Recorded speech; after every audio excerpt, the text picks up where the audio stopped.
Welcome to the deep dive. Okay, so you've sent us this really fascinating stack of documents. It details a government project in near-future Britain. Incredibly secret, kind of chilling, really. Makes MI6 look tame. Yeah.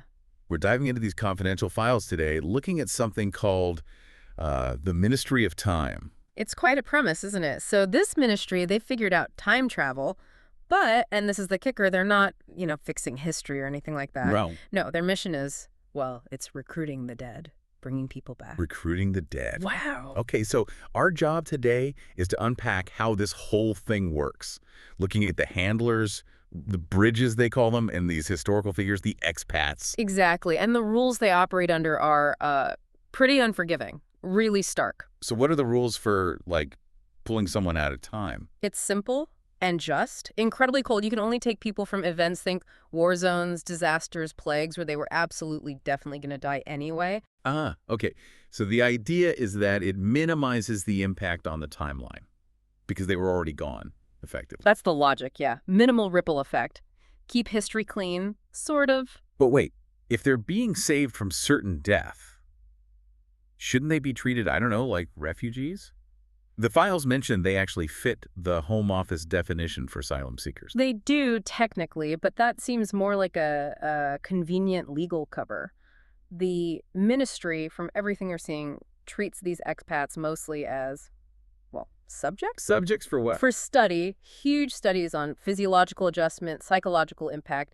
They're data sets first, really. People second. It's quite clinical. Okay, and guiding us through all this, we have the perspective of one of these bridges, right? Yeah. An unnamed narrator. That's right. She's a former translator, background in Southeast Asia consulting, so she already had high security clearance. Why did she take the job? It sounds pretty intense. Triple the salary. Yeah. Plain and simple. The source material actually says she was happy to taste ignorance about the project's real aims. Tells you something, doesn't it? Willing to look the other way for the money. So her job is basically settling these historical ghosts into the 21st century. Pretty much. Acclimatizing them.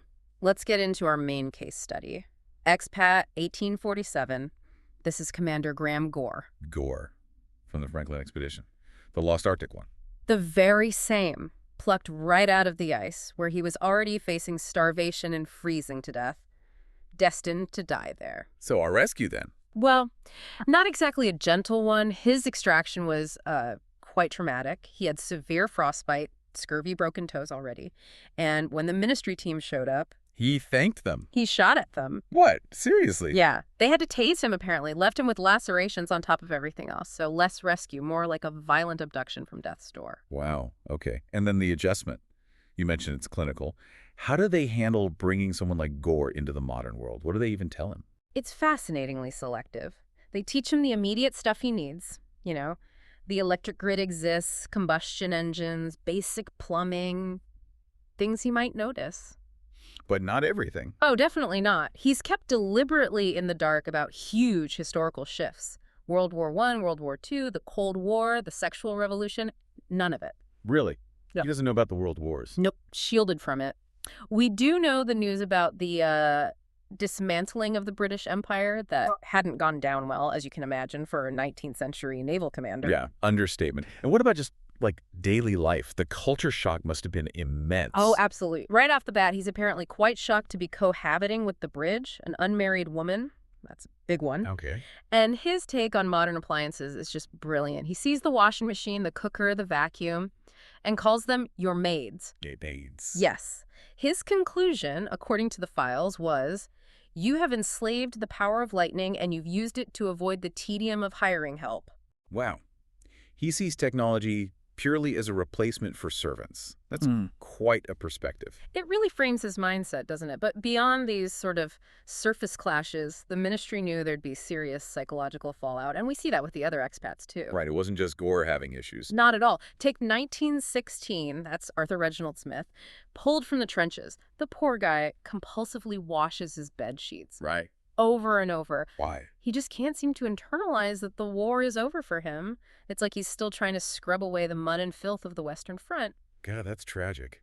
And there were others? Yeah, another expat apparently tried to talk to God using Radio 3, like tried to broadcast prayers or something. Fair. The trauma manifests in really strange ways. And Gore himself.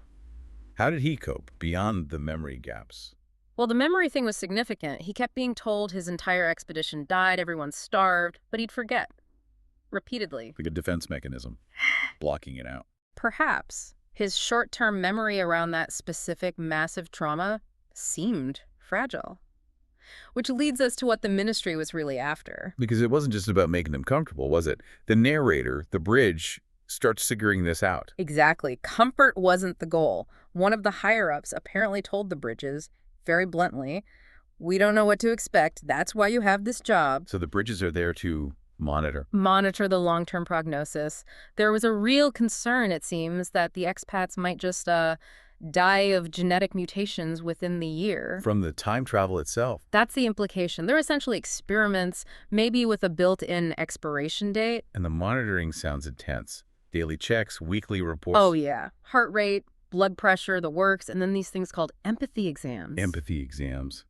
What on earth are those? That's where they really pushed the adjustment. For Gore, they showed him pictures of First World War casualties. Oh, wow. So they did expose him to some later history, just clinically. In this very specific, brutal way. And remember, this is a guy used to 19th century naval battles. The sheer scale of industrialized death in WWI, the files say he was, laid out by the ultramodern scope of the harm. It just broke his understanding of conflict. Heavy stuff. And then there's this other test, the Thurman test.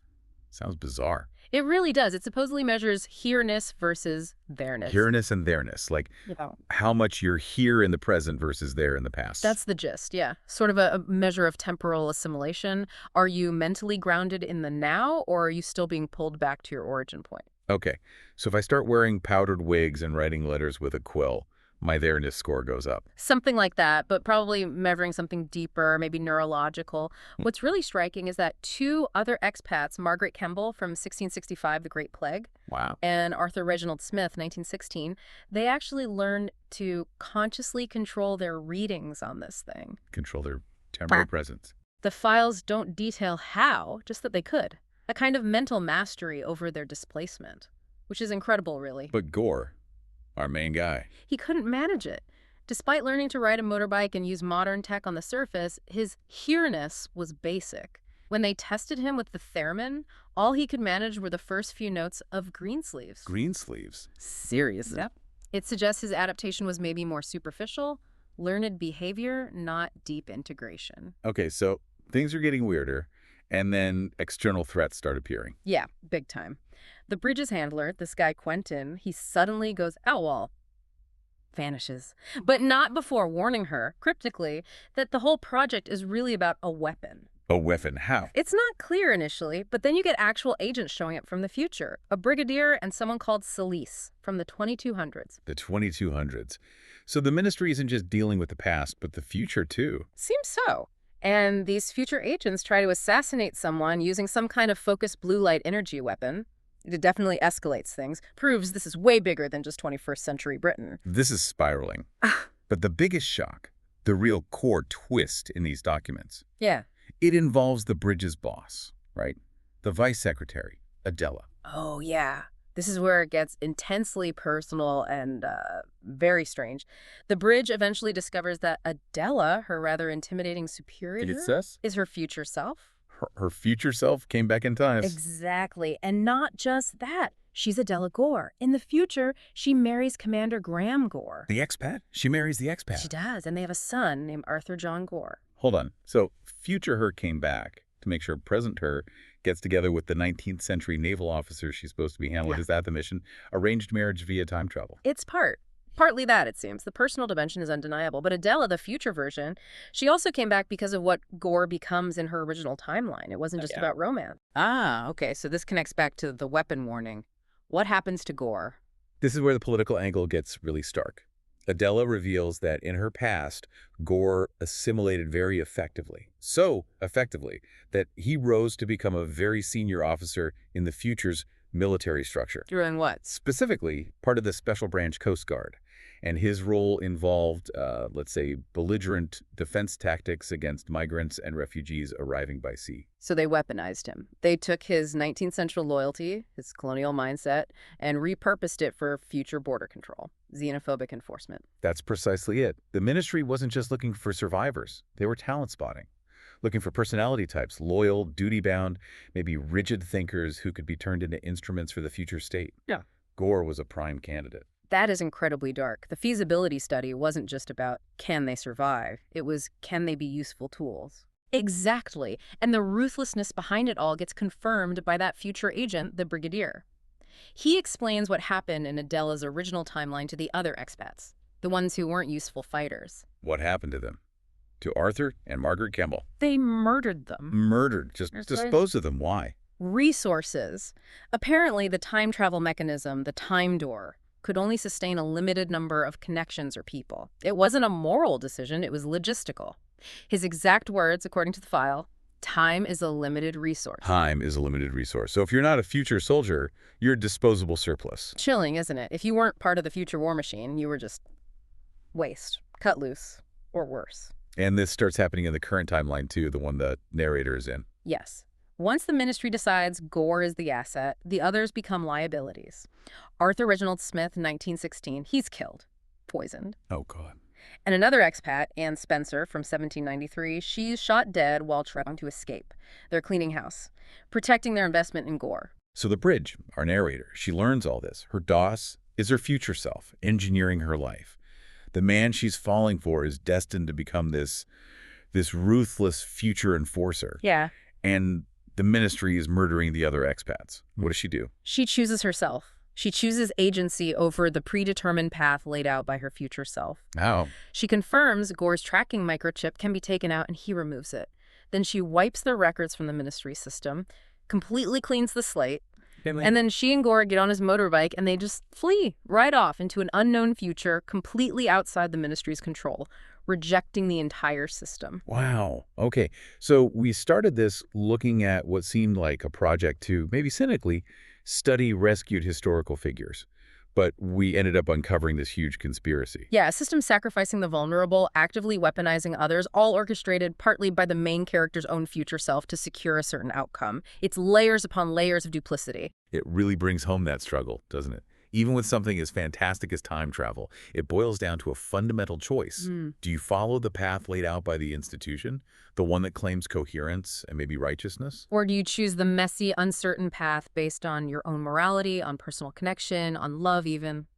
Adela, the future, basically gave her past self that impossible choice. You can have this man, this future, but only if you break free from the system that brought you together. Which leads to maybe a final thought for you listening to this. Think about Commander Graham Gore. He came from the Franklin expedition, obsessed with duty, heroism for the Empire, finding glory even in death. A man defined by structure and narrative. Right. Yet his final act in this story, his most significant act of assimilation maybe, wasn't learning to use Spotify or ride a motorbike. It was choosing to run away with a bridge, abandoning the powerful system that literally saved his life and offered him a new purpose. So was his real adaptation to the modern world not about the tech or the culture, but about his willingness, finally, to reject the institution, the grand narrative, and choose an individual, uncertain future? Something to think about.